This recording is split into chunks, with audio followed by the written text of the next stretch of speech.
દાહોદમાં કેન્દ્રીય મંત્રી નીતિન ગડકરીએ મુલાકાત લીધી હતી। આ દરમિયાન દિલ્હી મુંબઈ એક્સપ્રેસ વેની કામગીરી ઝડપથી પૂર્ણ કરવાના આદેશ આપવામાં આવ્યા હતા। કેન્દ્રીય રોડ અને ટ્રાન્સપોર્ટ મંત્રી નીતિન ગડકરીએ આજે દાહોદ જિલ્લાની મહત્વની મુલાકાત લીધી હતી।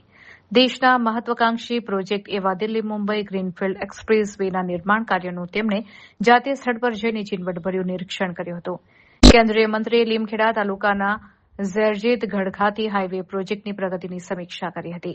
ત્યારબાદ તેમણે હાથિયાવાન ગામે પહાડ તોડવાની ચાલી રહેલી જટિલ કામગીરીનું ગ્રાઉન્ડ ઝીરો પર જઈને નિરીક્ષણ કર્યું હતું।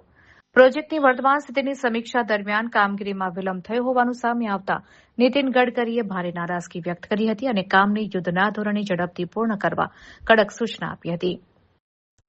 મુલાકાત દરમિયાન કેન્દ્રીય મંત્રીએ દાહોદ જિલ્લા collector, national highway authority of ઇન્ડિયાના ઉચ્ચ અધિકારીઓ અને સંબંધિત કોન્ટ્રાક્ટરો સાથે ખાસ સમીક્ષા બેઠક યોજી હતી।